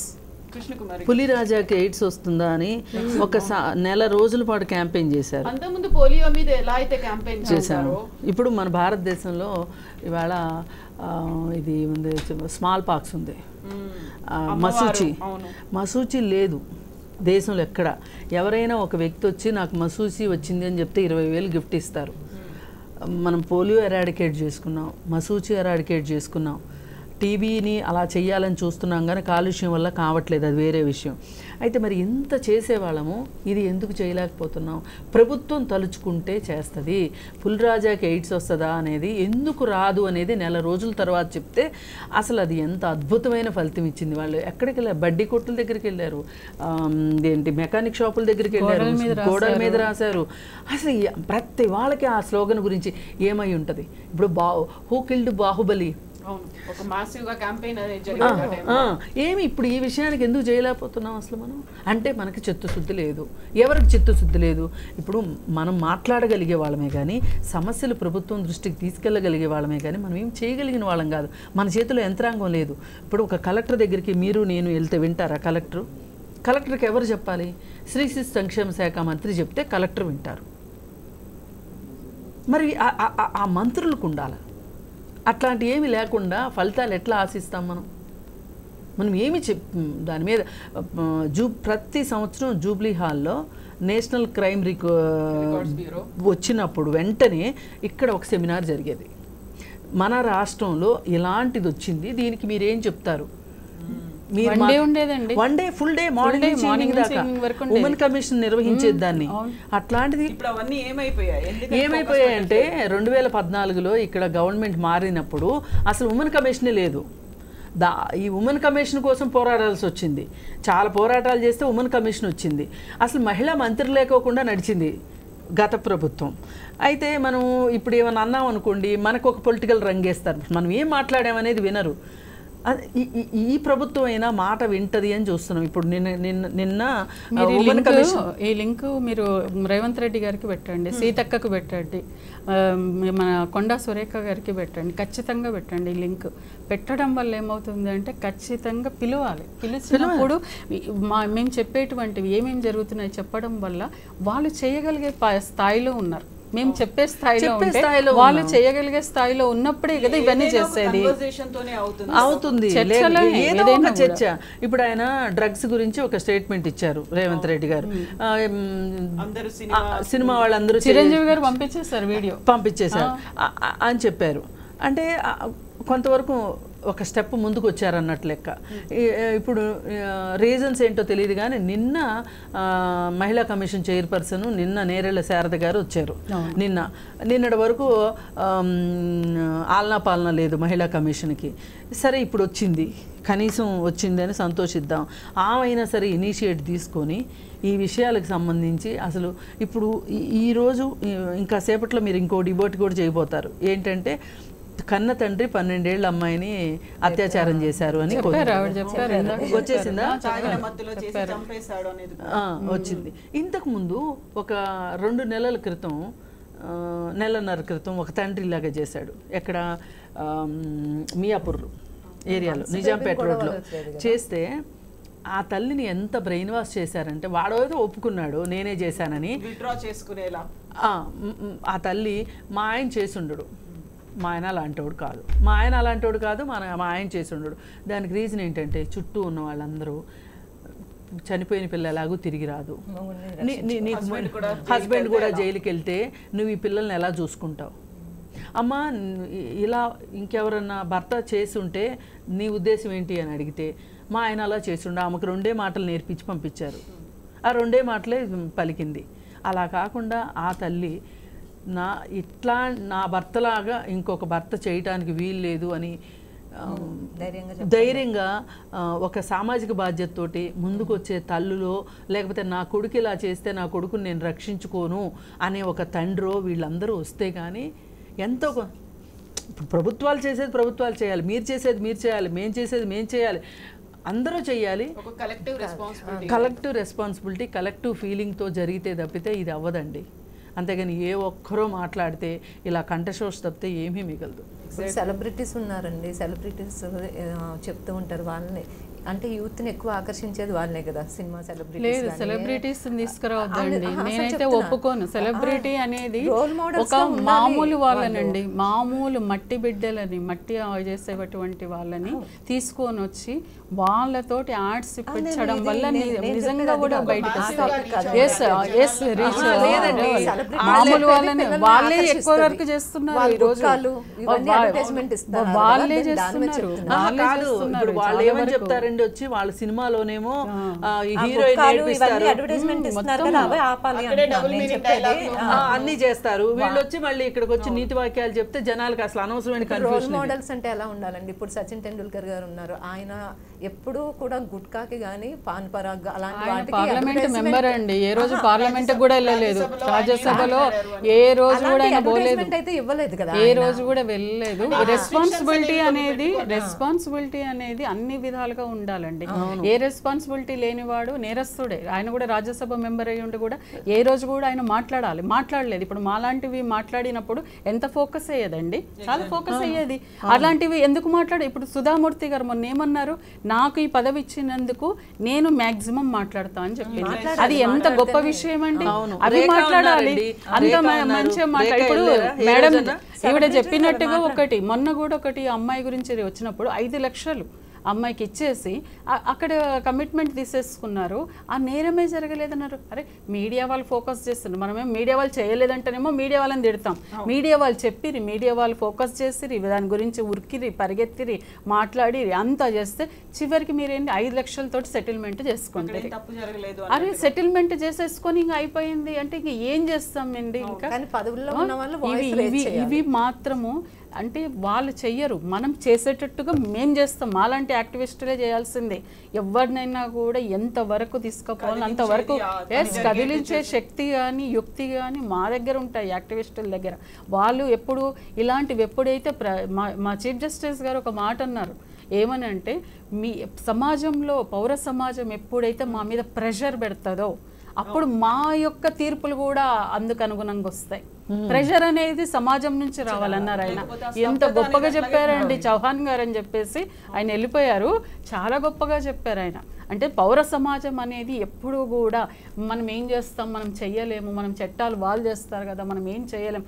లేదు, నీ వాయిసే చట్టాన్ని చేపిస్తుంది. నువ్వు మాట్లాడే వాయిసే రేపు చట్టం అవుతుంది. నీకు అంత శక్తి ఉంది. పౌర సమాజం చాలా గొప్పది అని ఆయనే చెప్పినప్పుడు మనం ఎందుకు తీసుకోలేమండి? ఇప్పుడు మనకు వచ్చిన చట్టాలు కూడా ఏం ఫ్రీగా రాలేదండి. ఎవరు వడ్డించిన విస్తరైతే కాదు, పోరాటాలు చేస్తేనే వచ్చినాయి. డ్రెస్ కూడా ఈ మహిళకు ఒక బ్లౌజ్ లేదండి. ఎంత అసలు కేరళలో ట్రావెన్కర్ చట్టాలు వచ్చిన తర్వాత అమ్మాయి బలి అయిన తర్వాత బ్లౌజ్ వేసుకునే పరిస్థితి ఈరోజు బహుజన సమాజానికి వచ్చింది. అంతకుముందు ఎవరికి ఉన్న ఆధిపత్య కులాలు మాత్రమే బ్లౌజ్ వేసుకోవాలి. అది వేసుకోవాలంటే డబ్బులు కట్టాలి. అంటే ఎంత పోరాడితే ఒక మనిషి చచ్చిపోతే మనం ఈరోజు నిండు డ్రెస్ తోటి ఈరోజు కుల మతాలకు అతీతంగా వేసుకుంటున్నాం. ఫుడ్ కానీ అవి కానీ ఇవి కానీ ఓటు కానీ అంబేద్కర్ కానీ ఓటు వీళ్ళంతా ఏమన్నారు ఆధిపత్య కులాల వాళ్ళు? లేదు 10వ తరగతి చదివి ఉండాలి, వాళ్ళు స్కూల్కి పోయి ఉండాలి, లేదు వాళ్ళకి అది ఉన్న వాళ్ళకే ఓటు ఇద్దాము అన్నారు. కానీ అంబేద్కర్ అలా అనలేదు. 18 సంవత్సరాలు నిండిన ప్రతి ఒక్కరికి ఓటు ఇవ్వాలి అన్నాడు. కాబట్టి ఈరోజు వచ్చింది అంటే ఎక్కడో ఒక చోట గొప్ప వాళ్ళు ఉన్నారు, ఎస్ ఉన్నారు. కానీ ఆ మార్పుని తీసుకొచ్చే విధంగా మనం నిజంగా కన్సిస్టెన్సీ మెయింటైన్ చేస్తూ నిజంగా ఆ టైప్లో మనం మాట్లాడగలిగితే మనం అనే వాళ్ళం ఇంకా బతికున్నాము, మనం చేయగలిగితే పిడికెడి మందేనండి. కానీ ఈ పిడికిలి అనేది ఎంత పవర్ఫుల్ అనేది ఎన్నో ఉద్యమాలు చేస్తున్న మనం ప్రతి ఒక్కరికి తెలుసు. ప్రతి ఉద్యమంలో అందరం ఉన్నాం. మీరు కూడా ఉన్నారు కదా, మీరు కూడా ఉన్నారు. ఒక యాంకర్గా మీరు ఇక్కడ ఈరోజు డిబేట్ చేస్తూ మీరు కూర్చొని ఉండొచ్చు. కానీ ఆ శక్తి అనేది ఒక మహిళకు ఉండే శక్తి ఎవరికి ఉండదండి. దాన్ని మనం తీసుకురావాలి, ముందు పెట్టాలి. మీరు ఈ దాన్ని ఎంతవరకు వీలవుతుంది ప్రభుత్వానికి మాత్రం ఈ లింక్ పోయేటట్టు చేయండి. ఖచ్చితంగా మహిళా కమిషన్ కూడా నిన్న వచ్చారు, ఆవిడకి అభినందనలు తెలియజేస్తున్నాం. వాళ్ళకి కూడా అనుభవం తక్కువ ఉంటుంది. అనుభవజ్ఞులు ఉన్నటువంటి వాళ్ళని పిలవడం వల్ల ప్రజా సంఘాలు కావచ్చు, మహిళా సంఘాలు కావచ్చు, ఎన్జిఓస్ కావచ్చు, యాక్టివిస్టులు కావచ్చు, సైకాలజిస్టులు అందరినీ పిలిచి కూర్చోబెట్టి వాళ్ళతో వేస్తే అవన్నీ కూడా వాళ్ళు తీసుకొని క్రోడీకరించుకొని ఏం చేస్తే బాగుంటుంది అని ఓన్లీ పోలీస్ వాళ్ళే చేస్తే సరిపోదండి. మోరల్ పోలీసింగ్ అందరు చేయాలి, పౌర సమాజం చేయాలి, ప్రతి ఒక్కరు చేస్తేనే ఈ సమాజం బాగుంటుంది. ఆ దిశగా మీరు ఆలోచన చేయాలని అనుకుంటున్నాను. అసలు మహిళా కమిషన్స్ కూడా అండి పొలిటికల్ రీహాబిలిటేషన్ లాగా చేస్తున్నారు. అట్లా కాకుండా కాస్త జ్ఞానము, కాస్త పనిచేసిన చదువుకున్న వాళ్ళు అంటే తెలిసిన వాళ్ళు, ఇంతకుముందు పనిచేసిన వాళ్ళు. ఇప్పుడు మేము ఇంత మాట్లాడుతున్నాం కానీ మాకంటే పనులు చేసిన వాళ్ళు చాలామంది పెద్దవాళ్ళు ఉన్నారు. అలాంటి వాళ్ళు ఏమన్నా సరైన వాళ్ళని కూర్చోబెడితే కాస్త బాగా పనిచేస్తారు. రాజకీయ నిరుద్యోగులకు పోస్టులు ఇవ్వద్దు. మనం చూసాం కదా, నేషనల్ ఉమెన్ కమిషన్ లో మెంబర్ అక్కడికి వెళ్ళి సెల్ఫీ తీసుకుంది విక్టిమ్ తో కలిసి, తన బెడ్ మీద హాస్పిటల్. అలాంటి దుర్మార్గాలు అనేవి అంతెందుకండి, వస్తే కూడా మనని మాట్లాడమని పిలుస్తారు. వెళ్ళి కూర్చుంటే ఏమవుతుంది, మనం ఏదన్నా సమస్య మీద మాట్లాడుతుంటే మీరు కూర్చోండి అంటే వాళ్ళకు అవసరమైన వాళ్ళని పిన్ పాయింట్ చేసి ఆ 10 మందితో మాట్లాడిచ్చేసి వెళ్ళిపోతారు. పని అయిపోయిందా? అంతే, పని అయిపోయిందా? నిబద్ధత లేదు, నిబద్ధత లేదు. ఎక్కడి నుంచో పిలుస్తారు, నేషనల్ మహిళా దాని నుంచి వస్తారు, వచ్చి ఆ రోజు మొత్తం ఇస్తారు. మీరు చెప్పండి, పిలవండి అంటే మేము అట్లాగే మైనార్టీల తరఫున వెళ్ళి కూర్చున్నాం. అసలు మాట్లాడినవారు ఎవరైతే మనం కరెక్ట్గా మాట్లాడతామో వాళ్ళతో మాట్లాడినవారు మీరు కూర్చోండి. ఏమనంటే మళ్ళీ పోలీసులను పిలుస్తారు. అట్లాంటి వాళ్ళు కాదు, వినాలి. ఎవరైతే చెప్తారో, ఎందుకోసం చెప్తారో, ఈ ఏరియాలో ఈ ప్రాబ్లం ఉంది, వీళ్ళు ఈ ప్రాబ్లంతో అవుతున్నారు అని ఆ సమస్య చెప్పే వాళ్ళు మాట్లాడితేనే కదా ఆ సమాజానికి ఉన్నటువంటి నాయకత్వం మీకు కరెక్ట్గా మెసేజ్ ఇచ్చేది. మీ ప్రభుత్వం మళ్ళీ కూడా వస్తుంది కదా. అది ఎందుకు ఆలోచించారు? మెయిన్ ఉన్నదే మనం కదా, మన గురించే మాట్లాడుతున్నారు. మనం చేసే వాటిని ఆ సమాజానికి రీచ్ అవుతుంది అని ఎప్పుడైతే ప్రభుత్వంలో ఉన్న ఒక రాజకీయ పార్టీ ఆలోచిస్తుందో, అనాలి, రాజకీయ పార్టీ అనకపోతే ప్రభుత్వం ఏర్పడదు. వాళ్ళు ఆలోచించగలుగుతారో, వాళ్ళు ఎప్పుడైతే తీసుకోగలుగుతారో ఒక న్యూట్రల్గా ఉన్న వ్యక్తులతోటి, ఖచ్చితంగా ఆ ప్రభుత్వాలు కొనసాగుతాయి మళ్ళీ కూడా. ఎగ్జాక్ట్లీ అండి. థ్యాంక్ యూ సో మచ్ అను గారు, థ్యాంక్ యూ శారద గారు, థ్యాంక్ యూ కృష్ణకుమారి గారు. నిజంగానే బోల్డ్ అన్ని యూస్ఫుల్ ఇన్ఫర్మేషన్, హెల్ప్ఫుల్ ఇన్ఫో అనేది అయితే ఉంది. బట్ ఆ ఇన్పుట్స్ని, ఇన్ఫర్మేషన్ని, వీటన్నిటిని తీసుకోవడంతో పాటుగా ఒక కలెక్టివ్ రెస్పాన్సిబిలిటీ అనేది కూడా ఉండాలి. ఓవరాల్గా మామూలుగా చెప్పేటువంటి మాట మార్పు మనతోనే, మన ఇంట్లోనే మొదలవ్వాలని. బట్ దీంట్లో మాత్రం సీరియస్ కన్సర్న్ కూడా పెట్టాల్సినటువంటి అవసరం ఉంది. ఒక సొసైటీ, ఫ్యామిలీ, పేరెంట్స్, పిల్లలు, పెద్దలు, గవర్నమెంట్ అందరూ స్పందించాల్సినటువంటి అవసరం ఉంది. అది కూడా ఎంత తొందరగా వీలైతే అంత తొందరగా. Thank you so much for watching I Dream Charcha with Kavita. Thank you.